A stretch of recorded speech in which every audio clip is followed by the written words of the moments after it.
ভাইকে আবার বিয়ে করবেন?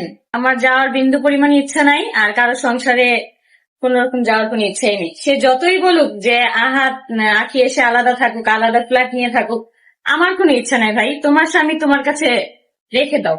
ন্যাড়া বেলতলায় একবারই যাই, আমি 2বার গিয়েছি, আর কখনো যাওয়ার ইচ্ছা নেই। আর কখনো আমি আহাদের সংসারে ফিরে যাব না। যে যাই বলুক, আখি আহাদকে নিয়ে আলাদা ফ্ল্যাটে থাকুক, তার কোনো সমস্যা নেই, কিন্তু আমি কখনোই আর আহাদের সংসারে ফিরে যাব না। আমার শিক্ষা হয়ে গেছে, এত অপমানের পরেও আমি কখনো আর আহাদের সংসার করতে চাই না। আমি এই অপমান কখনো ভুলবো না। কেউ ভুলে গেলেও আমি সারা জীবন মনে রাখবো। এবার আখি তার লাইভে এসে খুবই বাজেভাবে তিশাকে ধুয়ে দিল।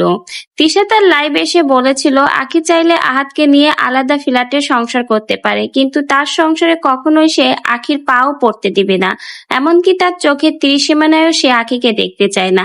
এবার তিশা সেই কথার উত্তরগুলো আখি একদম তিশার মুখে ঝামা ঘষেই দিয়ে দিল। আখি তার লাইভে বলেছে যে যে যাই বলুক, সে কখনো আর আহাদের সংসারে ফিরে যাবে না। ন্যাড়া বেলতলায় একবার যায়, কিন্তু সে 2বার গিয়েছে। সে যদি চাইতো অনেক আগে আহাদের সংসারে ফিরে যেতে পারত, কিন্তু সে আর চায় না আহাদের মতো ছেলের সংসারে ফিরে যেতে। আর সেখানে তো আলাদা ফ্ল্যাটে আহাদকে নিয়ে থাকার কথা কোনো প্রশ্নই ওঠে না।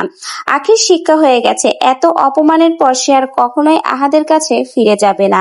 সে এই অপমান ভুলবে না। কেউ এই অপমান ভুলে গেলেও সে সারা জীবন মনে রাখবে।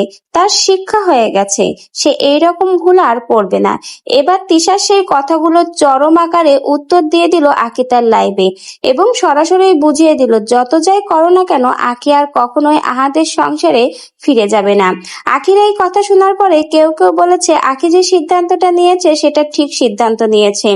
এই রকমের অপমানের পরে আসলেই আহাদের সংসারে আর ফিরে যাওয়া উচিত নয়। হয়তো আখির এই প্রমোশনের কাজ এবং টাকা ইনকাম দেখেই আহাদ তিশা প্ল্যান করে আখিকে আবার ফিরিয়ে নিয়ে যেতে চায় অন্য কোনো উদ্দেশ্য হাসিল করার জন্য। হতে পারে এটা আহাদ আর তিশার নতুন কোনো নাটক বা প্ল্যান আখিকে নিয়ে। আবার কেউ কেউ আখির এই লাইভের কথা শুনে বলেছে আয়াসের মুখের দিকে তাকিয়েও হলেও আখির আহাদের সংসারে ফিরে যাওয়া উচিত, কারণ আয়াস অনেক ছোট, সে তার বাবার ভালোবাসা থেকে বঞ্চিত হচ্ছে, তাই জেদ না করে মিটমাট করে নেওয়া উচিত।